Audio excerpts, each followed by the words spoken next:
All right, hi everyone. It's an intimate session, so actually that's nice. So what I suggest we can do is feel free to stop me at any point during, just because it's a small room, so we can have like a conversation.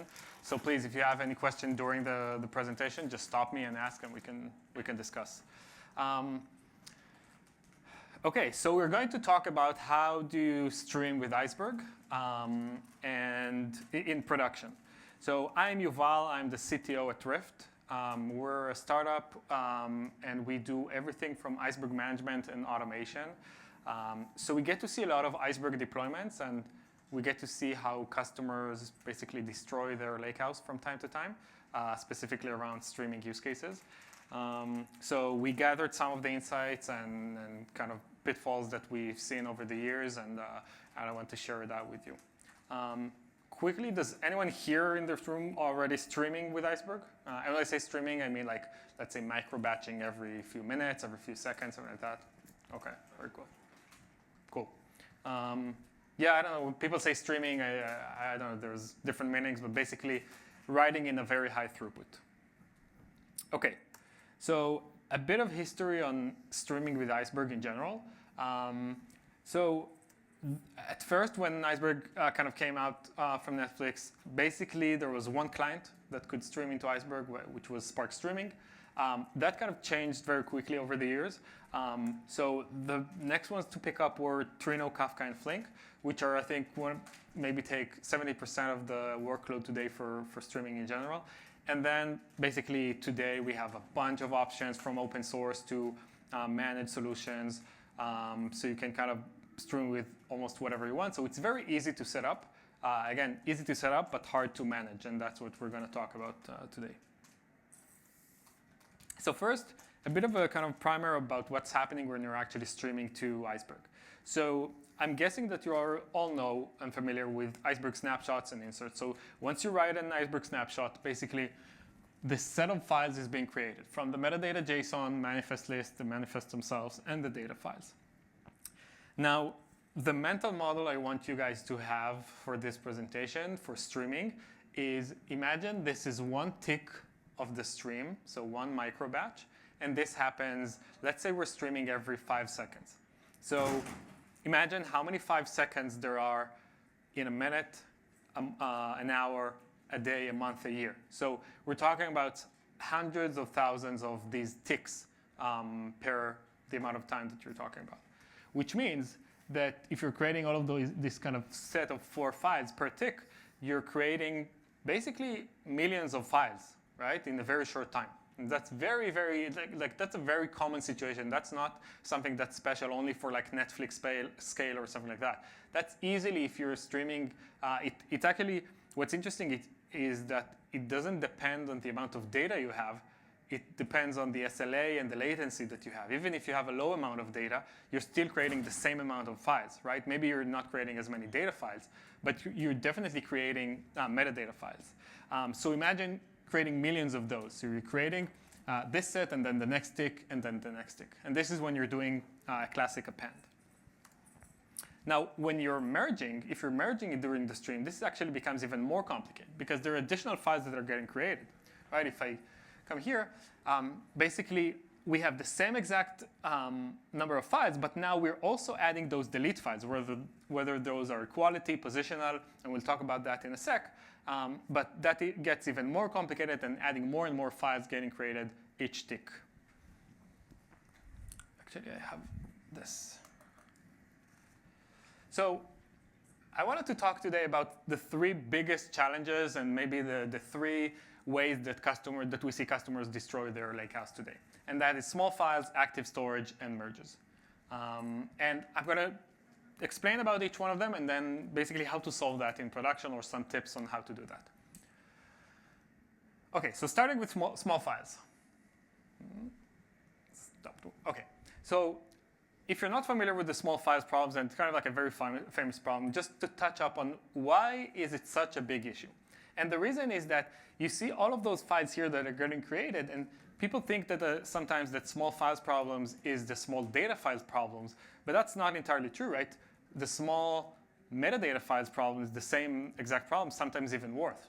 So a few there's a big kind of trickling down effect of negative things that happen once this happens. So the first immediate ones are, it's just very slow, right? If I need to do an I/O operation for each of those files, so if I have thousands of those, imagine how much time does it take to do 1,000 times get from S3. It also costs a lot of money just in S3 API cost. But then there's like more interesting things that happen after that, right? So you can think of, I'll give you 2 examples. The first would be compression and sorting. So once you are splitting your data across so many files, suddenly things like compression start to disappear almost, because compression works well with really, really big files. So you kind of start losing the advantage of compressing your data, and your lake is actually sometimes, from what we see, 5x, 8x, 10x larger. Another thing is that imagine you're reading this with something like Spark, right, or any other engine that is very similar. By default, most of those engines use the number of files as an indicator of how much tasks, threads, processes, depending on the engine, should I open up, right? And this actually happens in Spark today. If you query this table in Spark, you're going to get 6 processes, right? And if you have thousands of those, the same will happen, and eventually that correlates to out of memory and all of the other good stuff that you know from Spark. Also, things like Iceberg statistics kind of get wrong here, because when you're splitting that so much, imagine like in the most extreme situation where each file has only one record, imagine what does it mean a min-max on that file for a column, right? It kind of loses the meaning. So basically, the worst thing ever for a lakehouse. How do you solve this? So the answer is very simple, right? Compaction. I'm sure that everyone here heard about compaction at some point, which is really the process of taking a bunch of files, concatenating them together, and making them bigger. Now, this is simple enough. However, in streaming, and again, this mental model of hundreds of thousands of files, this is becoming very, very hard. I want to show you an example of why. And I want to show you an example of 2 different compaction strategies that you can apply on the same data, and why are they so different from each other. So let's start here. So each of those, let's say in this hypothetical situation, each of those files is being created every tick of the stream. And it's creating a 1 megabyte file. So after 10 minutes, we have 10 1 megabyte files. And then we can run compaction. We run compaction, and we have output, one file output of 10 megabytes. And if we count the number of bytes that we actually read and written in the compaction process, it's 10 megabytes. Okay? So this is very simple. However, let's look at the other side. In this side, same exact situation, but I don't want to wait 10 minutes until I'm compacting. I need the data sooner. So after every 2 minutes, I'm going to run compaction. So I'm going to have 2 megabyte files here. Then another 1 megabyte file is joining. So I have 3 megabytes and 4 megabytes until those 10 minutes are passed. At the end, I have 10 megabytes, the same 10 megabyte file. However, I compacted about 5x more bytes because I recompacted the same bytes over and over again. And this is a classic pitfall of a streaming situation, because there is a trade-off between you want to compact the most recent data, but if you're compacting too much, you're going to end up recompacting the same data over and over again. It's almost like this 2048 game where you have to connect blocks and they get bigger and bigger and bigger, and that's exactly what's happening here. So a simple, now I want to mention, this is like almost like a silly example, because like 10 megabytes, 44 megabytes, who cares? But now imagine if you're like, I don't know what data sizes you guys manage, but if you're managing petabytes of data or hundreds of terabytes of data, so replace that megabyte with petabyte, and that's the difference between a compaction process that costs $50K a year versus 250, right? So suddenly $250,000 just on compaction with this simple configuration in code, okay? So the way to think about it is in these 2, what I would recommend is these 2 axes, right? How much does it cost versus how many files are actually being read, or small files are being read. And the reason is that you want to make sure you get the ROI for the compaction process you're running. So I would consider these 2 kind of ways of thinking. So when to compact and what to compact. In terms of when to compact, the most important thing I would recommend is understanding when not to compact, right? Which is kind of like counterintuitive. But if there are tables that you're not using or using very seldomly, maybe you can avoid compacting them. Or if you do want to compact them, then maybe you don't have to do it every minute or every 5 minutes or an hour. You can take a look at the commits, the number of files, and all of the metadata that Iceberg exposes to decide when to compact the data. In terms of what to compact, I would recommend having a notion of priority, right? And prioritizing can be either across tables. So obviously, you have tables that are using for production, in-app analytics, whatever, and some that are less important. But actually, if you think about it, compaction happens in a specific partition. So you can actually start thinking about prioritizing partitions. An example would be either a time-based partitioning, where you want to prioritize the last week versus the 1 year ago. Or if you're partitioning across customers, for example, maybe there are some customers that you are required for certain SLAs and things like that. OK, the next problem would be active storage. This is an interesting one. Active storage, the definition would be, what is the size of the current snapshot of data that I'm holding in Iceberg versus what is the size of all of my tracked snapshots in Iceberg?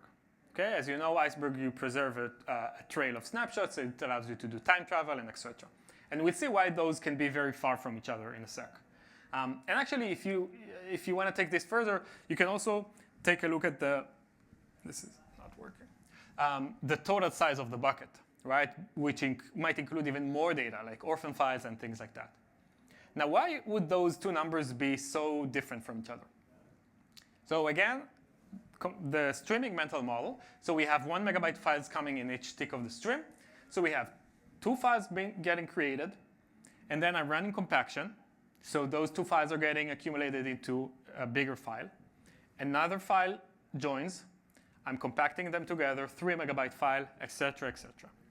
Now, imagine that each one of those 3 blocks is basically an Iceberg snapshot, right? And so and this is the current snapshot. So now, if I'm a user and I'm using Iceberg and I want to utilize time travel, let's say I want to go back 1 snapshot, right? So in this snapshot, the data is exactly the same, right? But I'm using the previous version of the data files before the latest compaction, right? So what this actually means is that Iceberg, when you're compacting data and you're preserving snapshots, all of those compacted data files are still on disk, right? They're still tracked because you have to use them to go back in time. Which means, again, in this example, the active storage would be I'm only using 4 megabytes out of 9 total megabytes that I have to store for Iceberg.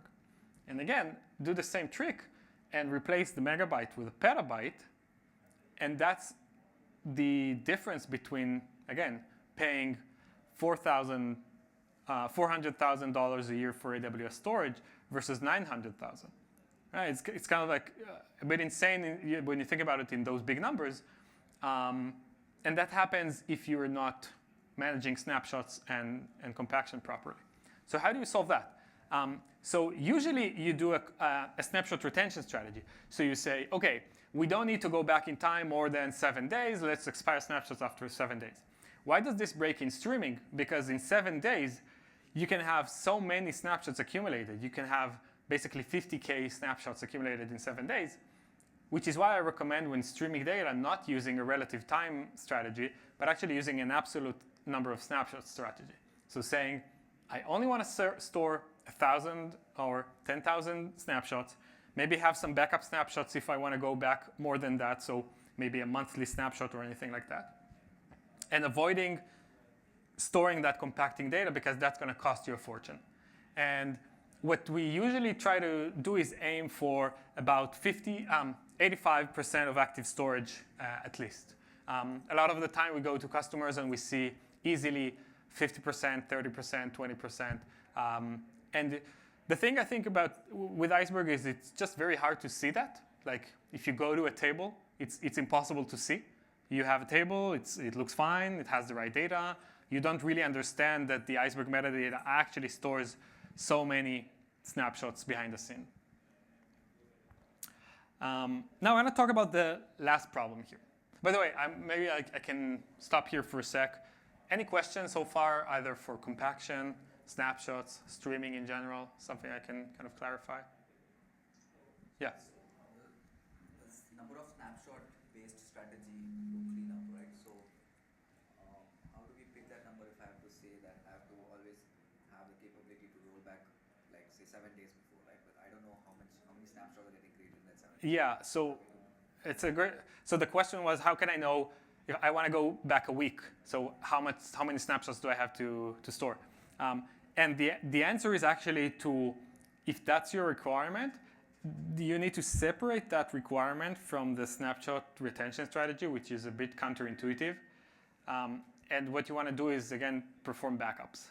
So you have a way in Iceberg of cherry picking specific snapshots. So instead of saving a long trail of 5 seconds interval snapshots and saving thousands of them until they get up to a week, instead save one from a week ago every night, but only store a very short trail of snapshots. Right? You have to do some orchestration of your own to achieve that, but it's the right thing to do. Right. Any other questions? Some of those metrics that you use here, are they available in tooling generally? That's a good question. So active storage is not like something I would say official. This is something that we kind of observe. But it's very easy to calculate. But no, it's not something you can get like that. Yeah. Cool. All right, so the last tricky thing, almost last in streaming, would be merges. So if you're doing merges during your stream, which is very, very common, merges are kind of like one of the most painful subjects in Iceberg today, so it's very easy to get wrong. So why are merges so difficult? Two things. So first, they have it's actually two queries, not one, right? Because it's a read and a write query. So you have to find what records you want to update and then write them. And what that creates is actually in what you know in Spark as shuffling, or in other platforms, there's the same thing with different names, where actually, because of the distributed way of running queries, you have to shuffle information between the nodes. So I'm going to show you how to avoid a couple of these issues here. So what are the expensive parts here is the query side and the shuffle and the overwrite itself. So let's touch both of them. OK. The most important decisions to do in your lakehouse if you're doing streaming with merges is deciding on the write strategy. Okay? Are you doing copy and write or versus merge on read? Let's explain briefly. In copy and write, you have one record you want to update. You replace the entire data file. So let's say this could be a 1 gigabyte file, and you replace the entire thing just for that one record. Why is that great?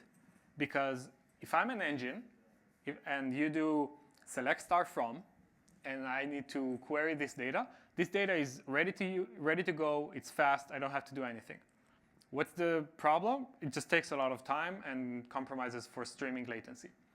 The other way to do it would be merge and read, and that means let's create a super small delete file, just points out to that deleted records, and then if I'm an engine and I have to query this data, I have to do extra work behind the scenes to merge those together. This is really, really great if you have needs for super low SLA. Okay, and this is extremely popular. This is also, by the way, if you're using Flink or any platform like that, you would probably have this state already in your lakehouse. Now, there's a middle ground, but that middle ground requires you to do a lot of orchestration yourself, and that use merge and read, but sort of progress to copy and write by performing compaction asynchronously. Right? So if you perform compaction on this data faster than your engine goes to read this data, and that depends on your business use cases, you can kind of enjoy both worlds.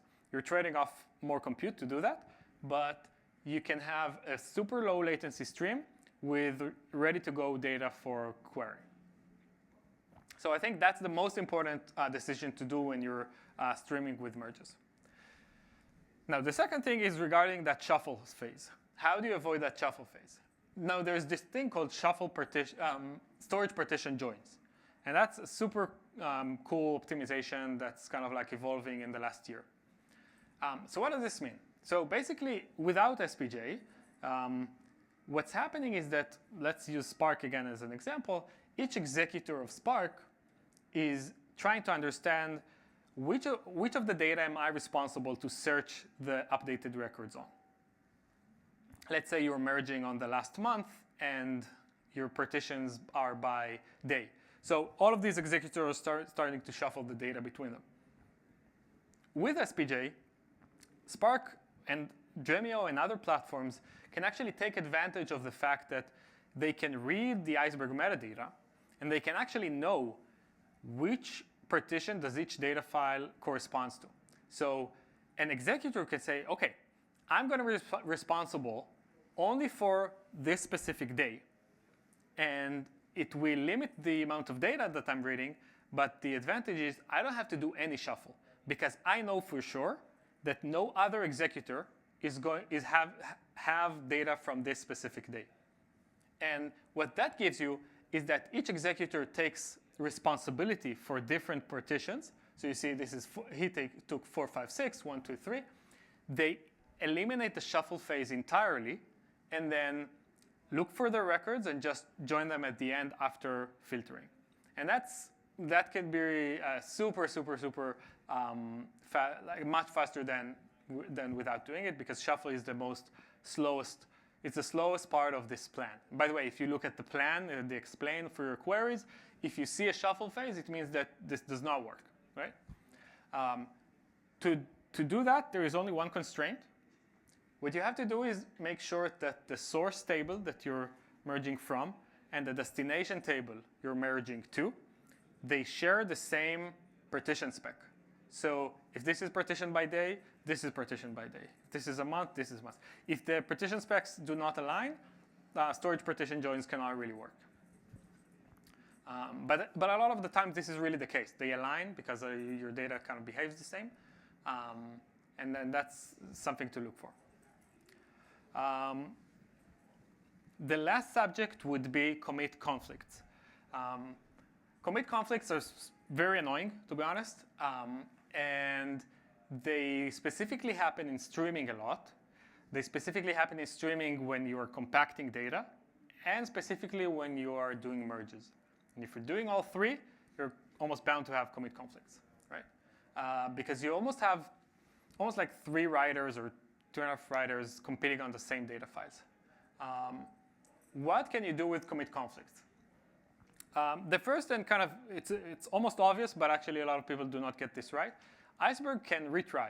The fact that you got a commit conflict doesn't mean that you need to throw away the data. You can actually retry this, because if you're touching data that hasn't been touched by other writers, you can still put that afterwards. It doesn't matter what order does this get put in. So this is one thing to remember. I think the most important tip is to track commit failures. And by the way, this is a metric that you can actually get from Iceberg, or from your catalog or whatever platform you're using. And I would really track commit conflicts. And then when you're doing changes like, let's change the interval that we're streaming, or let's move from append to merge and things like that, commit conflicts is definitely something to be aware of. Remember that each time you're doing a commit conflict, whether the retry succeeds or not, this is like compute that gets wasted somewhere. And that can easily be, again, like a silent 2x, 3x wasted compute without you knowing, because everything seems to be working. It's just that behind the scenes, your Spark executors suddenly are spending so much more time on writing data. Yeah, basically track those commit conflicts, put your retry configuration. And I think the last part, if we go back to compaction, understanding when to compact will help you resolve most of the commit conflicts. If you're trying to compact, if you go back to the example of compacting after 2 minutes, you're almost bound to have commit conflicts there, because everyone are competing on the same partition, the same area of data files. Even if you put a slight delay of 10 minutes, or if you can synchronize those 2 operations together, you can solve 90% of your commit conflicts. So just to wrap up here,